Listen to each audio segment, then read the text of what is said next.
Africa, millions are making use of mobile devices, more than in other regions of the world. All this poses as many challenges and as opportunities for data center operators. And joining me now in Accra at Datacloud Africa 2019 is Vertiv's Middle East and Africa Managing Director, Pierre Havenga. Pierre, what's happening in Africa? And we can talk about your region point in a second, but what's happening across Africa at the moment with all this mobile usage and this explosion of services? We see the CAGR of 27.3% in mobile banking, which is over the last 4 years. It's phenomenal. And the impact of it is not just so much on just the mobile operator itself, but it's also back to your financial institution. So after a recent discussion with one of the financial institutions in Kenya, they experienced an increase of 30% growth in data just because of mobile banking. So we've got latest statistics, just over 100 million mobile banking activities that's going on. A massive drive in the storage side of it. So it's taking up, and people will ask why. I think it's based on it's a large continent, it's availability of branches, and it's a much easier and secure way to transact at the end of the day. So we see a major drive on that side. I know one of the leading mobile operators in Africa is targeting on their own by the end of 2022, 100 million on their own, just on their own side. So it's taking off.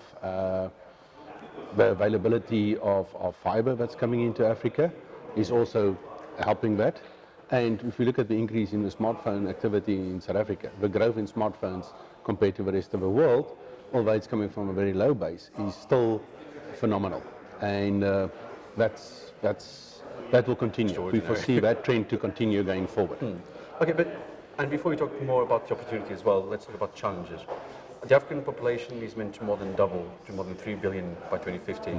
What sorts of challenges does it all pose? How can you keep up with the demand? We see at this stage the challenges. There's mainly two challenges in Africa. The one is the infrastructure, has been discussed multiple times. And it's not just the availability of energy, but it's also the quality of energy, which is a major impact. Massive investments required. If you look at the availability of a power generation in Africa, it is for 1.2 billion people, it's less than what you have in Spain. So for 46 million people. So, and if you exclude South Africa, which is close to around about 40 gigawatts, then that's only 40% of what's Spain generated. So unfortunately or fortunately, it's a very regulated environment in most countries, where it's all state-owned enterprises.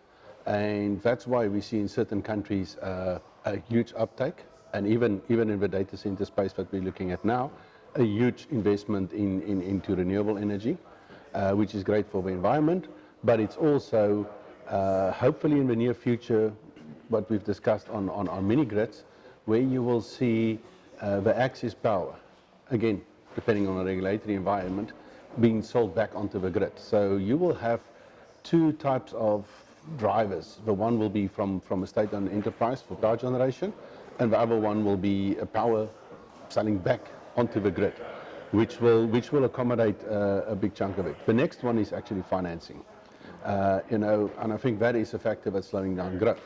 The average population in Africa is around about 19 years age. So it's going to slightly drop, I think, in the coming years to 16, 17? Yes. So it's going to, and with the digitalisation, with smartphones, with the social media, it's just going to exponentially grow.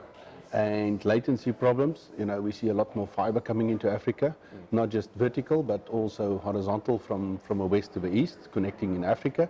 So internet will drive a lot of data. Social media is the biggest driver at this stage worldwide on it. But it's also looking at the young population, smartphone technology, internet accessibility. You will see a massive growth in data. Digital natives. I believe in some areas it's overestimated and in other areas underestimated. So we will see different models like infrastructure as a service really taking off in Africa, because with the investment requirements. You don't see a lot of 5, 10, 15 megawatt data centers popping up. So it's smaller, and that's why with scalability with technology, to ensure that you can rapidly grow in your data requirements, that you can support it, that is going to be critical. Okay, and things seems to be changing.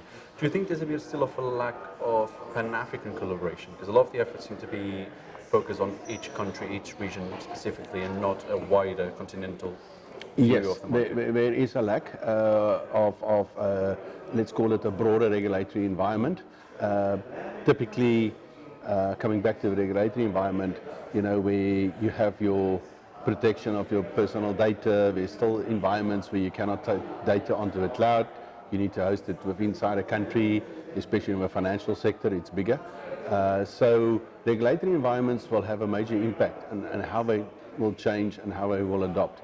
Now with the Africa Union for free trade within Africa, hopefully coming into play July 2020, I foresee that there will also start being a change on that side. And you will see more and more collaboration on energy sharing as well, hopefully in the future.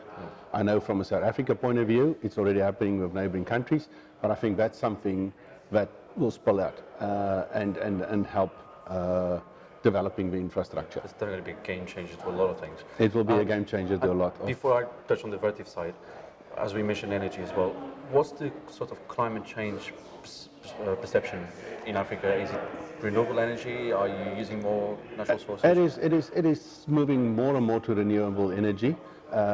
When I went through all the nominations for the awards, I was actually amazed to see how many colo providers already started adopting this, specifically the solar side of it. Climate change is having an impact. We look at drought in certain countries, which is getting worse, especially to the southern part, and there's a lot of studies on it. And we recently had a customer, especially in Cape Town, where they had massive water shortages, and they consume 30,000 liters of water a day. So we changed from a complete chill water solution to another solution. So it's not just the saving on the water, but we also drastically increase their power utilization efficiency, the POE, drastically on that side. So it's to understand the environment, to predict. Difficult to always predict because the future is a crystal ball, but to understand what technology do you put in for the type of environment that we're operating in. And that is the critical part, because that's where your efficiency is impacted. Okay. Then Vertiv's president of MEA, João, is a great believer that Africa can leapfrog other regions in the future, other more developed regions in the future. Do you share the same vision? How would this happen? Yes. It'll take a few decades. It is, but it's already happened in the history. It's not something that's new. If you look at, just again back to the mobile industry, you have mobile operators that's supplying 2G, for example. They will not go over to 3G, but you will see them adopting 4G, for example. So it will jump, and it's mainly because of the availability of funding again. It's a huge investment. If you look at your revenue per subscriber, yes, you've got the volume, but you've got a much lower revenue per subscriber. So that is also putting strain on networks to automatically adopt every time a new technology. So they stay on one, next one come out, and then they'll leapfrog and go to the next level. Okay, well, makes sense. And so you mentioned a little bit of what Vertiv has done around energy. What else is Vertiv doing to help expand the data center footprint across the continent? There is effectively expansion, as I said. Planning is always a bit of a problem. There's a bit of an uncertainty of how much the data traffic is gonna grow. So effectively what we're doing is bringing into the market a scalable solutions, which you can then, as you expand, you can always expand with later technology. So effectively, currently, if you look at your power density per rack, it runs on average, even in a country like South Africa, the average power density per rack is around about 4 kilowatts per rack, although there's a much higher design sometimes. But that is effectively, how do we start optimizing that for the customer? How do we manage with software, what is your actual load per rack and what more can you do per rack to optimize what you have. The retrofitting market is also going to become a major player because there's a lot of legacy data centers out in the market, and it is how do we transform that for the customer. So scalability is one, and optimizing what we currently have is another one. Scalability is overcoming also your financing problem because you don't need to invest all your money up front. As you can bring in your cash in and outflow much closer to each other, which is to the benefit of the customer. And as you explain, correct if I'm wrong, but it almost sounds like you put an end to legacy infrastructure even before it becomes legacy. Yes. So by doing the modality sort of way of billing. Yes. And then in terms of edge computing, what are you doing here? Because Vertiv has a lot of things on edge computing, especially in Europe and America. How are you bringing edge computing into Europe? And I guess building in modular forms as well is already part of it, but what are you doing specifically for that market? It is, we're working very close with, for instance, companies that's with we can call it edge. It's a fairly similar application for instance, cable landing station solutions. But on the edge side, we're also working with some key OEMs in the market, design specific products to match their requirements. And the edge is becoming like a plug and play and certification. So if you look at from a smart rack point of view, to let's call it the micro edge, where you can have a smart rack solution, including fire protection, CCTV cameras, a whole complete fitted out rack with cooling power inside of it, to smart rows, which is Tier 3 design approved, where you can stack up to eight racks in a small solution, which is more for your edge rollout.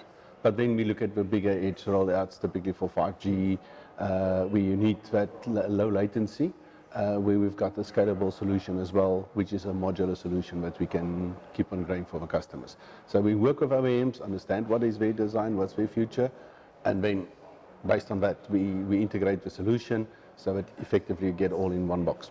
One thing is for sure, you're not going to have any shortage of work and orders.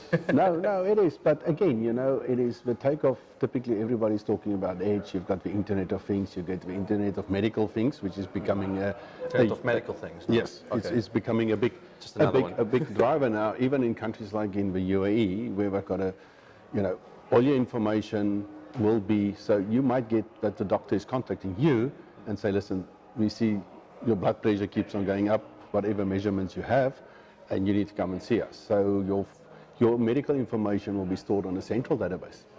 So wherever you go, they can immediately see your whole history of your medical conditions.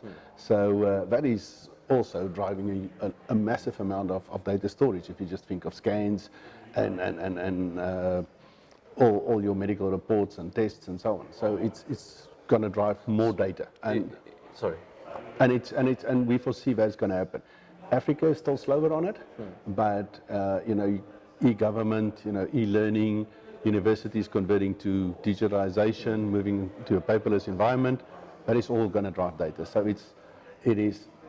we focus sometimes just on the colo side and on the edge side, but the edge is also going to move into your university because they need it. So we've supplied recently to a university in Saudi 84 systems. Okay. Micro edge. Yeah. So because it's how to deal with the traffic and the latency in it. On the Internet of Medical Things, we've seen some really good examples in Europe, especially Portugal and Austria. They've really managed to develop some good systems, how to use that, so you can go anywhere in the country and you get your medical records pulled up. Yeah. But then quickly on the event, because we had Datacloud Africa 2019 in Accra, we have the Datacloud Awards, of which you are a big supporter of. What do you expect? One, what does an event like this mean to the continent? And two, what do you expect to see as a major shift in the next 12 months when we come back for the 2020 edition? Thanks for that question.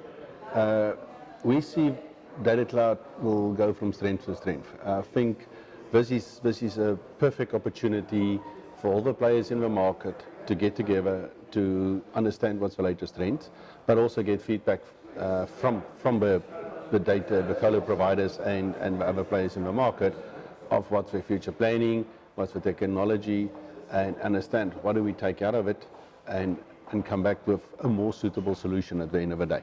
So it is, I foresee that Datacloud will become for sure the number one event in Africa for the data center space, and it will keep on growing. It's baby steps. You know, if you look at from last year in Marques, we were the first one, to where we now, it's already on a different level. And the more we continue with this process, the more adoption we will have of players in the market. And definitely meeting people like you and some of the other delegates is quite interesting for us as well. All right, Pierre, thanks a lot for talking to me. Don't forget you can follow Economy on Facebook, LinkedIn, Twitter and Instagram, and also visit the website on www.economy.com.